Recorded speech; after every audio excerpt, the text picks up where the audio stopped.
fight on the beaches. We shall fight on the landing grounds. We shall fight in the fields and in the streets. We shall fight in the hills.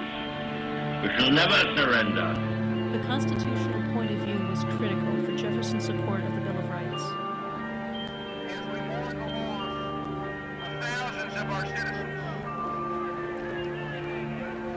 I can hear you!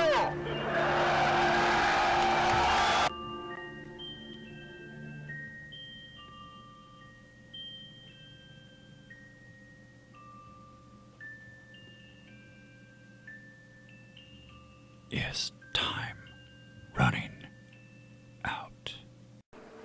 It's Saturday. Welcome to the Hayden Collins radio program, The Intelligence Syndicate. I'm your host, Hayden Collins. Just a program reminder, I am on vacation next week. No hurricanes, no nothing. I'll be enjoying myself, and there might even be a fishing pole in my hand. Rumor has it. I'm not going to testify to anything. I know the law. You can prove nothing. Speaking of law,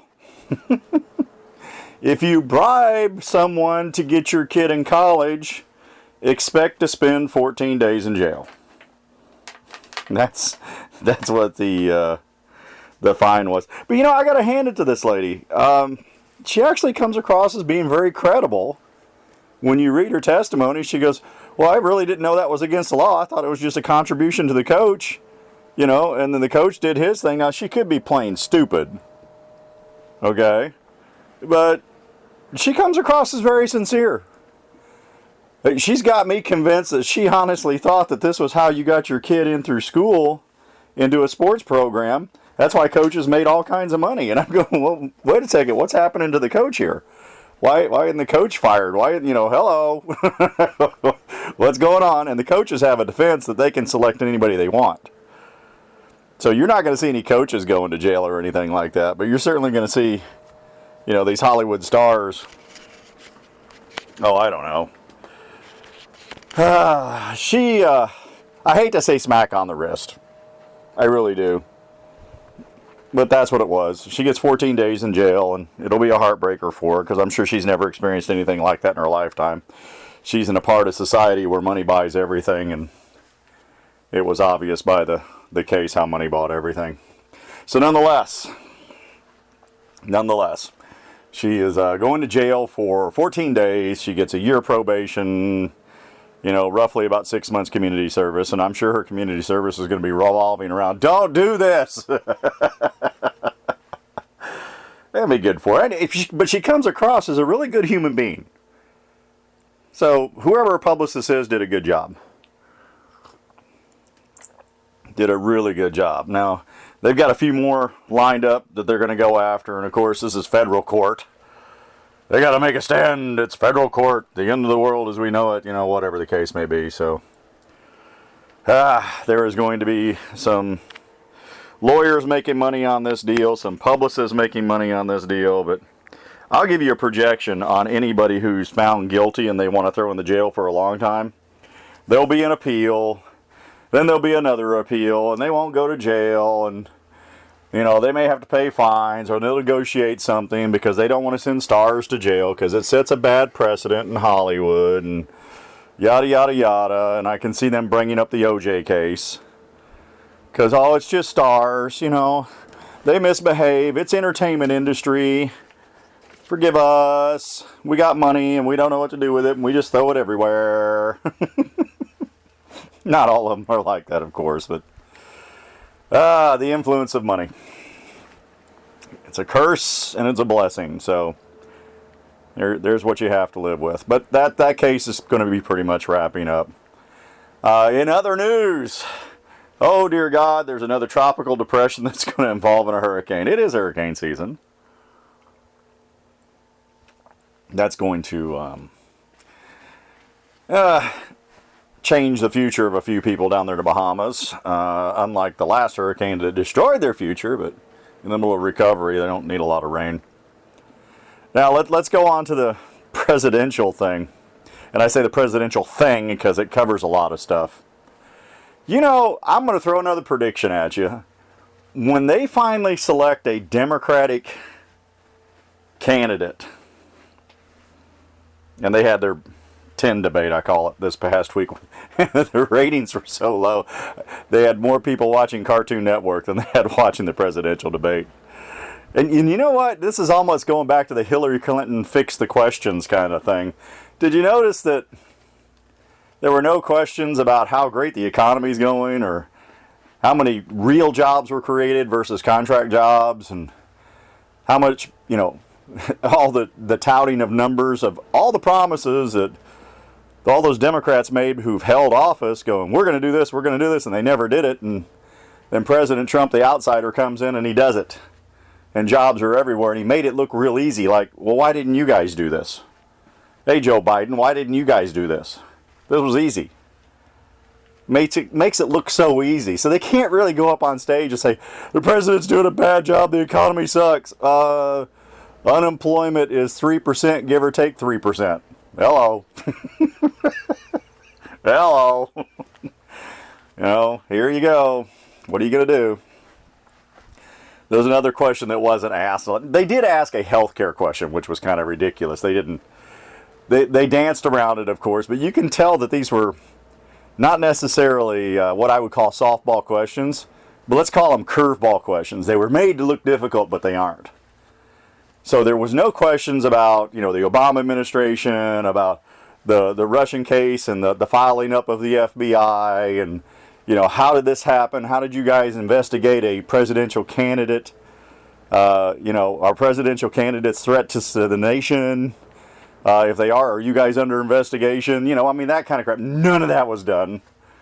So you can tell that they were, playing dodgeball a little bit. There you go. It wasn't softball. It was dodgeball. They were playing dodgeball. But the whole presidential thing, low ratings on the Democrat side. Even the most excited point in Pocahontas's presidential run, even the most exciting point, doesn't even lead to any indication that's going to create a ripple effect or anything in the presidential run. So here's your prediction. I said I was going to make a prediction. I'll give you a prediction. The president wants Joe Biden to be the guy. And he's holding back as much as he possibly can on this corruption investigation and the level it was and where it is and the senior people involved and who took the orders. So I suspect we'll see that lady from the IRS that targeted Tea Party people in jail. I suspect we'll see everybody connected with this investigate the president as he's running for office, doing the Hollywood thing. They get time in jail, they get, probation, they get, I don't know, anything in the world that the judge can throw at them because it's going to be federal. But more important, they lose the trust. They damage the trust of the American people. That being said, it will probably be harsher sentences. But who knows how far it's going to go. It may go all the way up to the president. It may go all the way up to President Obama.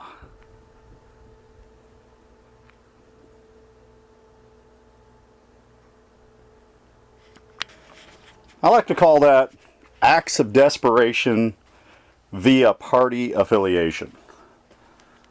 There's no doubt in my mind that party affiliation in these high-profile positions with the FBI is what drove these investigations. Now, what's curious about this is I wonder how many times this happened in the past against other candidates and we never heard about it. It sounds like this was a standard operating procedure for the FBI because it went so smooth and everybody's saying, oh, no, that's legal. We do that, that's fine, it's legal. And they're defending themselves going, no, we had suspicions, it's all legal. So you have to question yourself and say, okay, how corrupt is the FBI and how long has this been going on that they go after opposition candidates? There's a thought pattern for you. Has the FBI been ruining candidates or manipulating candidates outside of J. Edgar Hoover? That's funny. Kind of not, but kind of is. And destroying potential individuals for office. Just think about that for a minute. That could get real hairy real quick. All right, so let's keep going with this. So the president holds off as much as he possibly can until Joe Biden or whoever takes the position. Then all of a sudden, this investigation, which is slowed down on purpose, all of a sudden picks up and goes, okay, Joe Biden, you were involved in this and now you're running for office, tit for tat. Here you go. You're going to be subject to the courts, to the laws. We don't care if you're running for president or not. This was a corrupt organization. Your signature's on this document. Boom, Shangri-La, the Democratic Party's got to pick somebody else. They go into an upheaval. Everything goes upside down. And the evidence is put on the table, and poor old Joe gets 14 days in jail. Now, let's say it's Pocahontas. Pocahontas goes up there. Pocahontas goes up there. She doesn't have anything involved in the corruption, but she doesn't carry enough weight to do anything. It's not going to go anywhere. I'll say it'll be, very few states will go with Pocahontas. So there's Smoking Joe, there's Pocahontas. Then you got Bernie, I'm going to give it all to everybody, I'm a socialist Sanders, when everybody's watching socialism fail in Europe, another country gone bottom up with their socialist programs that nobody can afford or nobody can do anything about. Nobody's in a real hurry to get on that bandwagon all of a sudden. Even the young people that supported him years ago are looking at this going, oh, that was stupid. You know, one thing about millennials, when they see something and they like it, they go for it. But when they discover that something is really stupid, they turn on it cold. Real cold. And they've turned on our good socialist with a very cold shoulder. You know, his funding is down, his independent funding is down.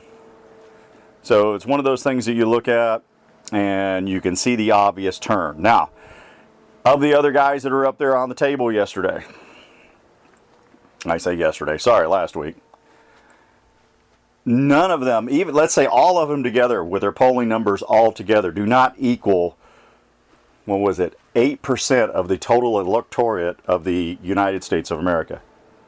At 8%, they're not pulling anything. They'll show up to the polls and vote for themselves in sporadic votes throughout the country because they're not addressing the successes of the president. They're not attacking the president's successes. None of them are. They're not attacking the economy. So if you're out there going, geez, I'm going to become president, let me attack the president for his economy because all of our democratic policies that we had under Obama didn't work. Please hire us. We're Democrats. We want to go do this again because the president's policies obviously are working and we hate him. Well, sorry. It's not happening. Anyway, that was the presidential stuff. Look for the case to heat up right before the election. In fact, if it doesn't heat up before the election, and again, I will be very, very surprised if it doesn't, the next thing that's going to happen is, let's say for the sake of discussion, that nobody running for office is a threat. They're not going to pull that trigger yet. So they wait till after the president's re-elected. He gets into office, and then he pulls the trigger. He either uses it as a threat against the Democrats, or he says, all right, guess what? I'm just going to pull these guys in, they're going to go to jail. And in that way he has 4 years, and what are they going to do? Oh, we're going to impeach you because you caught us. That'll be like the 6-year-old kid mad because you caught him. Not mad because he was doing something wrong and got caught. It was mad because you caught him. You know, it's that kind of mentality. But here's what an observation I've come to a conclusion with. The metropolitan areas inside the United States are naive in many ways because they're not exposed to a lot of things. They are exposed to high taxes. They are exposed to other problems along that nature. But they're not exposed to a lot of things that I don't know, let's just call it small town USA is exposed to regardless of where you are. So the free everything, free this, free for that, free the other, these blue states are in debt. They're upside down. Even in a good economy, they're not doing that well. And the red states are doing exceptionally well in this economy. and actually putting money away for a rainy day fund. I wouldn't be surprised. Georgia lowered taxes last year for the first time in a long time. Well, in certain areas. They raised taxes in other areas and lowered taxes in other areas. I would not be surprised to see other states starting to lower taxes to follow the president's lead to push an economic gain, because the coffers are doing rather well. But these metropolitan areas with these strong Democratic holds are discovering that their strong Democratic holds are not being as successful under Democratic control because of their policies.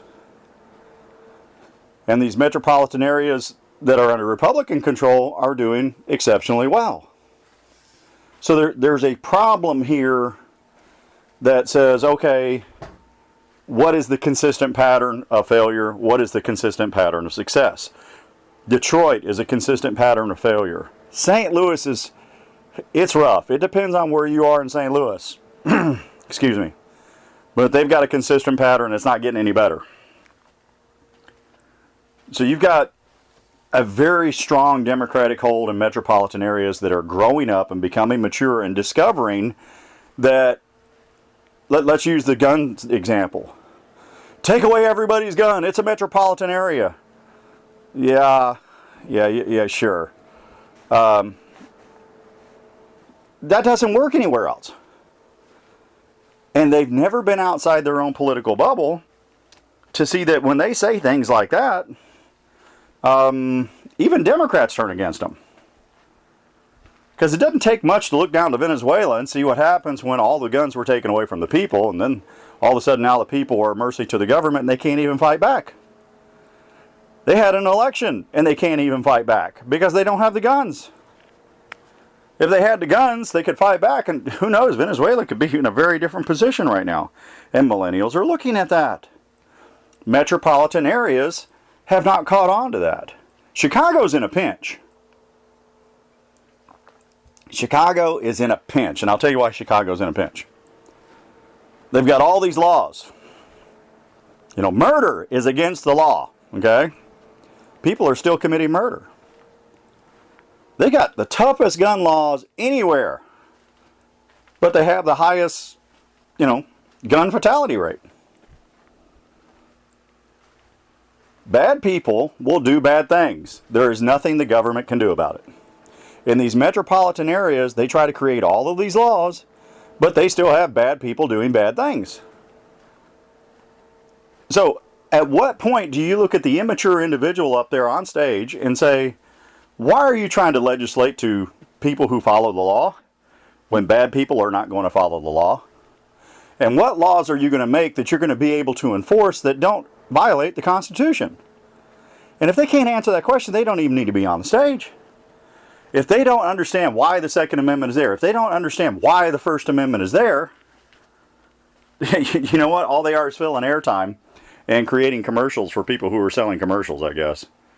Maybe that's what they wanted to do, is sell commercials. After all, it is entertainment news. It is entertainment news. But you have to understand the reason why this so-called experiment is doing exceptionally well is because you can't drop any of the amendments. If one falls, they all fall. The Second Amendment is the only amendment that has laws written against it. And of course, once they get to the Supreme Court, not one of them stand. This is what gets me on these, what they call the red flag laws. Can you imagine a red flag law? Okay, here you go. And you just got a divorce from your wife, and she wants to get even with you. So she calls the cops and goes, he's got a gun, and he's evil, and he didn't put his socks away. He's a threat to society. So the cops show up. And, hey, we're here to take your guns. You've been reported for red flag. And you're going to go, what? I'm in the middle of a divorce. My wife did it just to tick everybody off and get me in trouble. Oh, well, the cops can't say, oh, okay, we understand, and they walk away. No, red flag means they get to come in and take all your weapons regardless if you're in a divorce or not. You lose your Second Amendment right. Because you got a marital issue?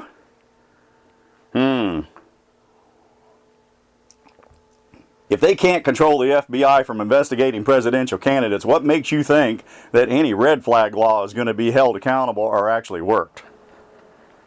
And they closed the insane asylums because nobody can afford to put the stupid people away. They were nuts. Absolutely nuts. I couldn't afford to put them away. Oh, no, we can't afford to do that no more. We can't afford to run these insane asylums. Let them go out into the public. Okay, they go out in the public and that's fine. You know, in the insane asylum, they're receiving medical help. They're receiving psychiatric help. All right? And they're not a threat to society.